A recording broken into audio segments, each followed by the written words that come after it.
Hi, welcome to Beginning Cooks. Have you ever been to an Asian restaurant or new trendy restaurant and got something called pork steamed buns? Or perhaps chicken steamed buns? Well, those are a Vietnamese dish known as a banh bao. Hopefully I'm pronouncing that right. Today I'm going to be focusing on making the steamed buns that are in that dish. Now the recipe makes 50 of them, but they're good to store in the freezer for a few months to use later.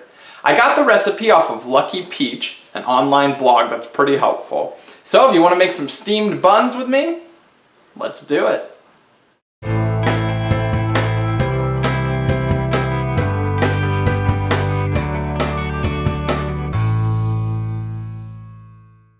You're going to need a stand mixer with the dough hook attachment for this recipe. The first thing you need is a tablespoon and a teaspoon of active dry yeast. Then add to that 1.5 cups of room temperature water. Not warm water at 110 degrees Fahrenheit, but room temperature water. Then you need 4¼ cups of bread flour. There's 1, 2, 3, 4, and 1/4. You need 6 tablespoons of sugar. 1, 2, 3, 4, 5, and 6. You need 3 tablespoons of non-fat dry milk powder. That's 1, 2, and 3. You need 3 tablespoons of salt. There's 1, 2, and 3. You need half a rounded teaspoon of baking powder, so make sure it's not flat on top but has a little body to it. And you need half a teaspoon, a regular teaspoon, of baking soda. And finally, 1/3 cup of animal fat or vegetable shortening. Now we need to mix all these together on the lowest speed possible for 8 to 10 minutes, and they'll come together into a ball of dough, and it won't be too sticky. 8 to 10 minutes. I had to add about an extra 1/2 cup of bread flour to mine, but you want it to all come together in a ball like that. That's what you're looking for. Then lightly oil a bowl, maybe about a tablespoon, a little bit less of vegetable oil.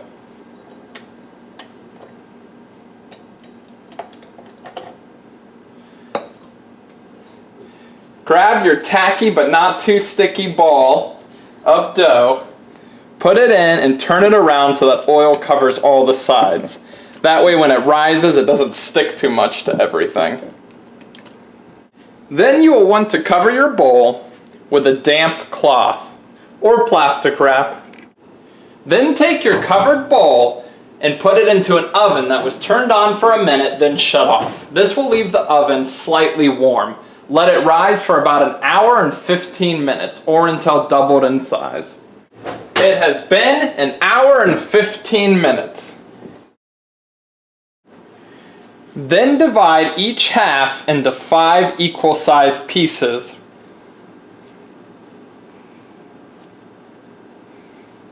Don't be afraid to transfer some of the dough around.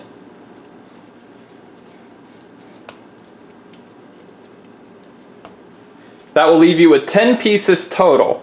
Then roll out each piece into a log shape.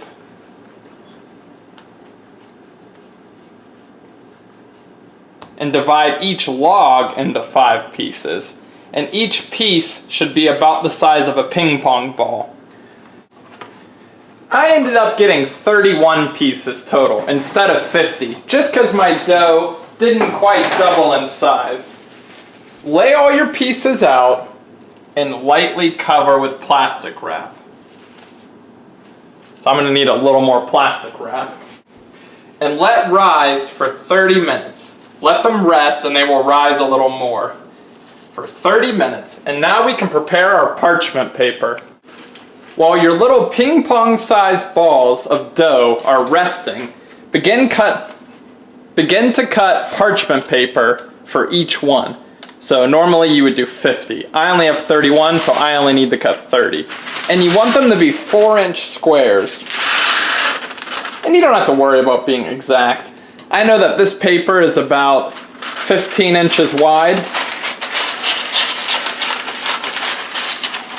So I'm just going to cut this every 4 inches. I'm going to cut it into 4 strips lengthwise. And then cut them.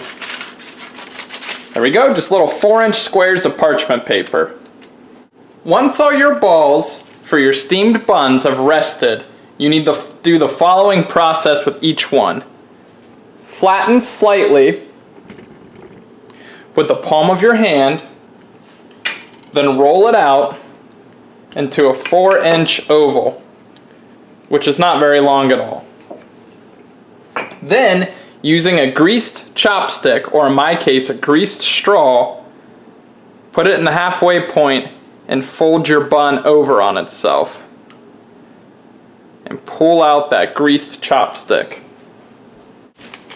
Then put your bun on your parchment paper, and that completes the process.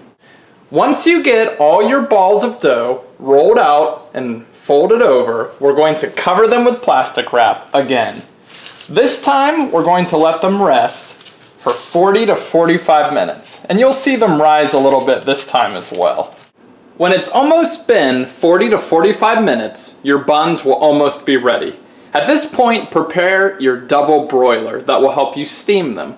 If you're like me, you don't have a double broiler, so the second best approach is take a medium saucepan, fill it with water, and bring it to a boil over high heat. Once it begins boiling, put another pan on top of it and let that heat up. I'm going to use a pie pan, but first get this to a boil. Now that the pan is heated up, work in batches. Keep your steamed buns on the parchment paper and let them steam for 10 minutes. I definitely recommend flipping your steamed buns halfway through. Alright, it took me closer to 15 minutes, but you'll know they're done when you open the inside and the insides are no longer that gooey. This one needs a little longer, but it's almost there. Set them to the side and keep repeating the process. The steamed buns were really good. My only complaint was that they were a little salty and they do take longer than 10 minutes to cook. I'd recommend a few things. First, when you're using the dough hook and initially mixing it, if it doesn't clump into a ball, don't be scared to add more bread flour. If I make them again, I'll probably scale back the salt a little bit, and I'll definitely allot more time because they do take 15 to 20 minutes of steaming. Now maybe if you have a double broiler, they would steam better, I do not know, but they did turn out really good and they went really well with chicken. So if you like this video, please subscribe, and I hope you try these and are super impressed with this amazing Vietnamese dish you made. Thanks for watching.